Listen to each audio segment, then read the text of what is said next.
But I did personally realise at a very early stage that the healthy body did mean a healthy mind. It's core work. I said this last year. I was at your first conference last year. And I remember on that occasion speaking to this conference and saying, this shouldn't surprise anyone that the GAA is involved in this. This is core GAA business. It's what we are about. We are a sporting organisation. Sometimes we forget that. There are so many other things happening in the GAA. We're so complex. We are like a beehive.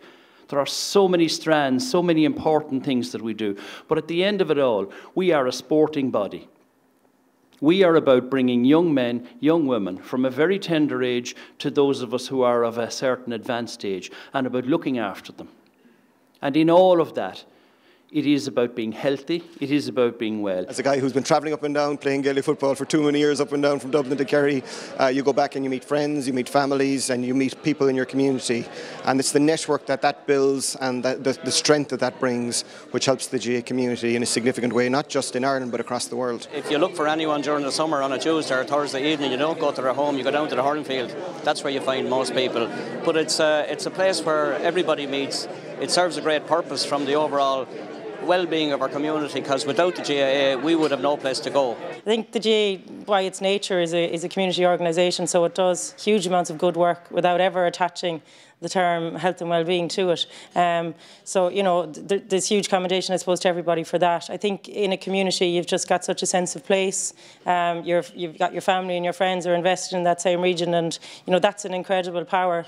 Also, look at camogies my sport, hurling's my sport. There's still nothing better than going to the ball wall and hitting a ball off a wall for a little while and releasing some stress and tension that way, and talking to people, you know, having a chat, thrashing things out. I think things always seem a little bit more straightforward if you say them out loud. I just see it as such an exciting possibility.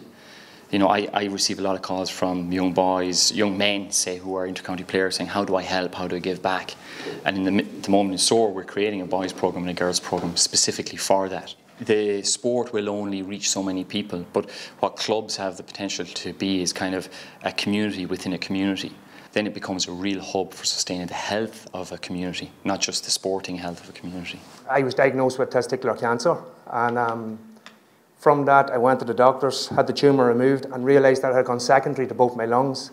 And you know, over the next 18 months I went through 6 months of chemotherapy and 3 major operations. And that's where I learned a lot about the GAA. I was playing with the club at the time, 35 fellas. I have 2 fantastic brothers. I gained another 35. And you know, like every evening, there was evenings we were sitting back in the hospital, reading books. I might fall asleep. Boys would sit around, I'd wake up, they'd still be there. And you know, thankfully, that's well behind me now. You know, and the 2 things I would take out of it, you know, and I would say it to anybody, is be open about it. It's like anything, just talk about it. Be fit to talk about it. And your health is your wealth at the end of the day. It's important that people have an opportunity to talk, you know, and very often an opportunity to talk within their own families. And first of all, is a good place to start, you know, and in school and so on like that. So the club is, the GAA club, and any club is an extension of that, you know, and just to give people the opportunities, or you know, that if they want to raise something, you know, that it can be raised.